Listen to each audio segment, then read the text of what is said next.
আমরা প্রায়শ নরকের কথা শুনি, নরকের কথা বলি, গালিগালাজ করলে বলি তুই নরকে যাবি। প্রায়শ বর্তমান সময়ে আধ্যাত্মিকভাবে মানুষ এতটা প্রভাবিত হয়েছে যেটাকে বলা যেতে পারে প্রাদুর্ভাব। সেখানে এক শ্রেণীর কিছু মানুষ প্রায়শ একটি কথা বলেন, পাপ পাপ, নরকে যেতে হবে, নরকে যেতে হবে। এখন স্বামী বিবেকানন্দ এই বিষয়ে একটি কথা বলেছিলেন, পাপীকে পাপী বলা আর একটি পাপ। তাহলে পাপীকে কি নির্দেশ করবে না, জাস্টিফাই করবে না? চোরকে কি চোর বলা যাবে না? এ নিয়ে অনেক বিতর্ক। যাই হোক, প্রসঙ্গত কথা হচ্ছে এই যে পাপ পাপ, নরক নরক, এই কথাগুলো সমাজে এখন কিন্তু বেশি উৎক্ষেপিত হচ্ছে, যেটাকে বলা যেতে পারে প্রাদুর্ভাব। এখন পৌরাণিক শাস্ত্রে কিন্তু নরকের কথা উঠে এসেছে। কোনো কোনো শাস্ত্রে শাস্ত্রকাররা 21 নরকের কথা বলেছে, আবার সাধারণত আমরা জানি 28 নরকের কথা, সেটা উঠে এসেছে। আমি অবশ্য 28 নরকের নামটি বলবো। তো এই নরক প্রসঙ্গের যে কথা, সেটা মহর্ষি নারদকে বলছেন ভগবৎ শ্রী নারায়ণ, অর্থাৎ নারায়ণ বলছেন নারদকে। সেখানে বিভিন্ন লোকের বর্ণনা উঠে এসছে, তল অতল সুতল, এ সমস্ত তলাতলের কথা উঠে এসেছে, এবং সঙ্গে সঙ্গে নরকের কথা উঠে এসছে। সঙ্গে সঙ্গে এটা উঠে এসছে যে কোনো ব্যক্তি, কোনো প্রাণী, তারা কোন কোন লোক তাদের কর্মানুসারে ভোগ করবে। তো এই প্রসঙ্গত কথা বলতে গিয়ে নারায়ণ নারদকে বলছেন, দেখো নারদ, এই অনন্ত ব্রহ্মাণ্ডের মালিক হচ্ছেন যিনি, তিনি অনন্ত। দেবলোকে প্রতিনিয়ত তার প্রার্থনা, তার গুণের বর্ণন, তার স্বরূপ লক্ষণের কীর্তন, এসবগুলো চলছে। তো এমন কোনো জীবের সহস্র জিহ্বা থাকলেও সে এই অনন্ত দেবের, এই পরম পিতার কথা বলে শেষ করতে পারবে না।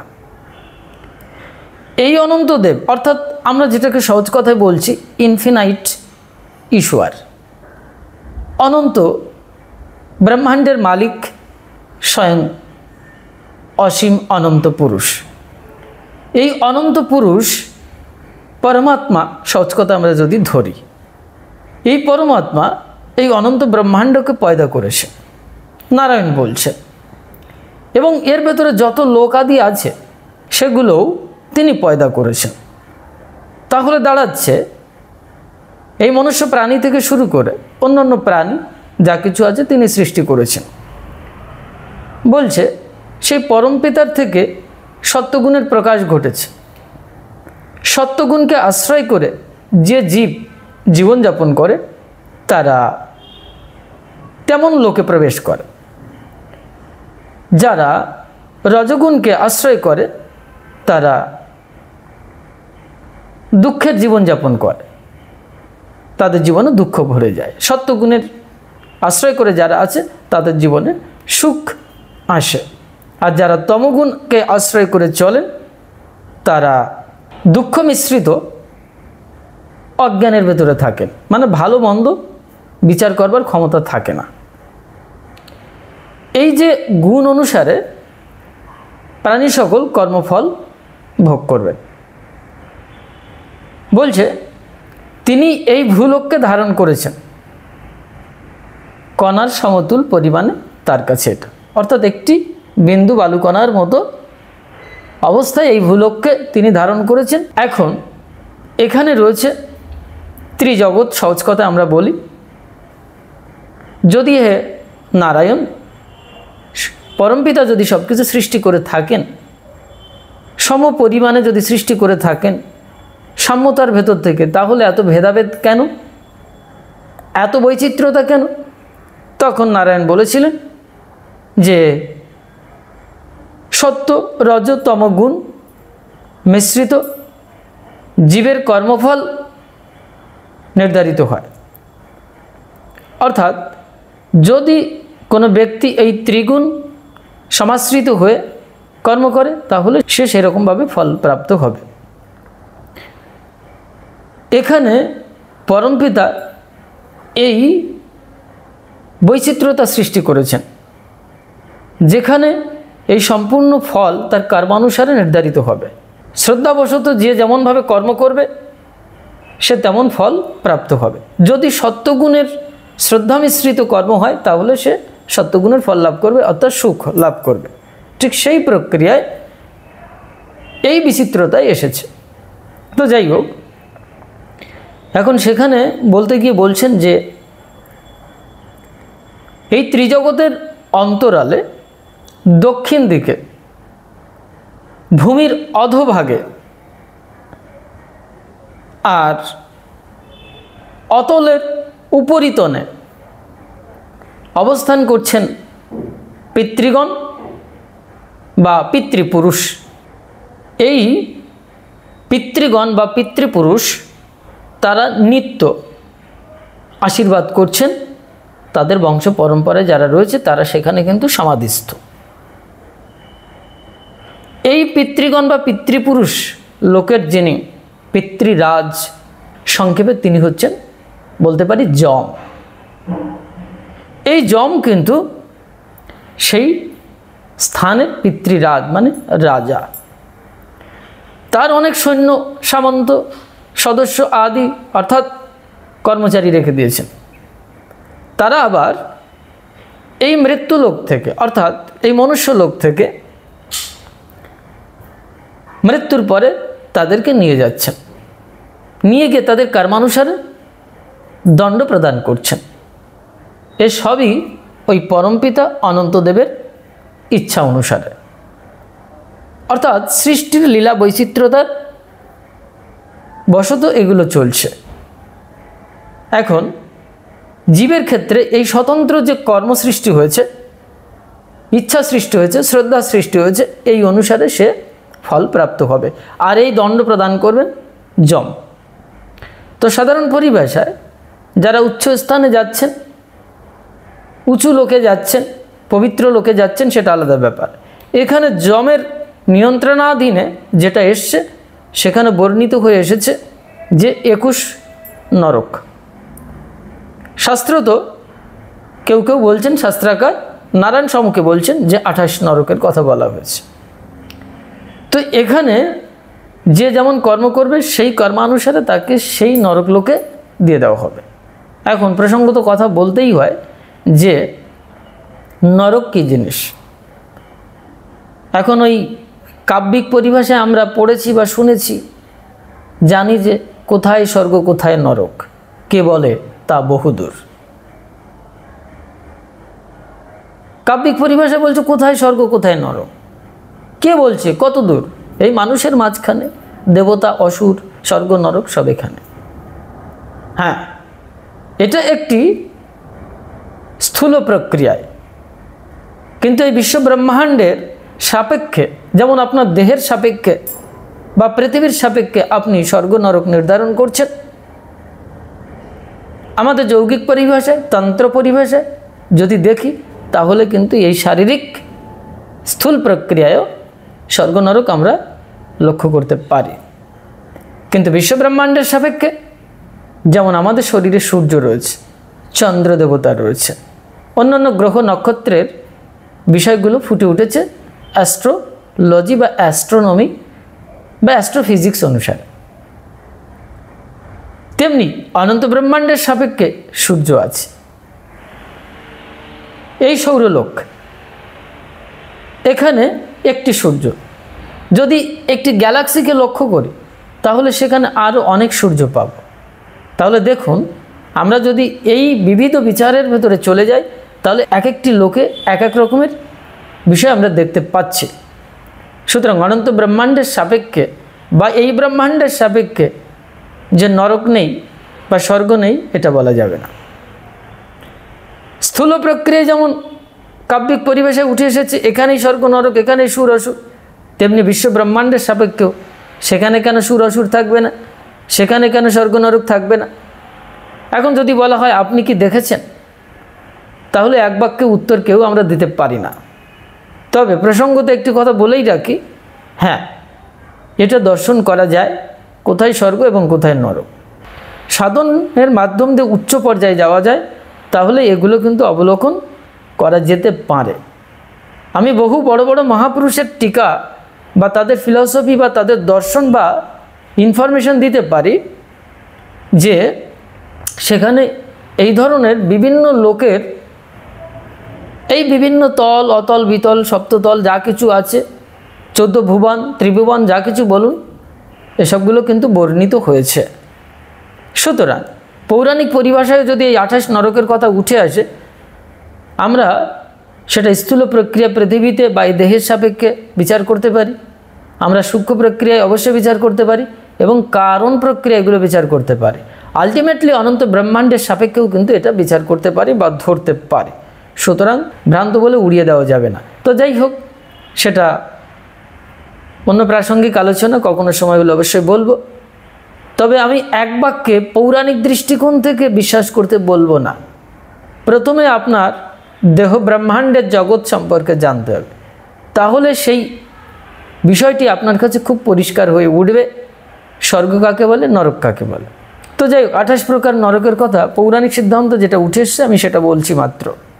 তামিশ্র, অন্ধতামিশ্র, রৌরব, মহারৌরব, কুম্ভীপাক, আমরা এই নরকের কথাগুলো কম বেশি জানি। আমরা এখানে 5টা পেয়েছি। কালসূত্র, অশিপত্র কানন, শুকর মুখ, অন্ধকূপ, কৃমিভোজন, তপ্তমূর্তি, সংদংশ, বজ্রকণ্টক, শালমলি, বৈতরণী, প্রাণরোধ, পুয়দ, বিশেষণ, শালবক্ষ, সারমিয়াদন, অবিচি, অপপান, খারকর্দম, রক্ষগণ, সম্বোজ, শুলপ্রত, দ্বন্দ্বসুখ, অবাটারোধ, পর্যাবর্তনক, সূচিমুখ। এখানে প্রসঙ্গত বলে রাখি, কাউন্টেবল শাস্ত্রীয় সংস্কৃত সিদ্ধান্ত অনুসারে যেখানে আমি দেখেছি, এখানে কাউন্টিং করলে 29টা হয়। প্রসঙ্গত এখানে 28টির কথা আবার বলা হয়েছে। তো যাই হোক, সব মিলিয়ে আর কি 28টি ধরুন, এই 28টি নরকের কথা কিন্তু উঠে এসেছে। এখন আমি এখানে একটি কথা বললে খুব পরিষ্কার হয়ে যাবে। এই যে শুকর মুখ নরক, যারা যেমন কর্ম করবেন, যে কর্মের মাধ্যম দিয়ে শুকর মুখ নরকে যাবেন, তাই শুকর মুখটা কেমন?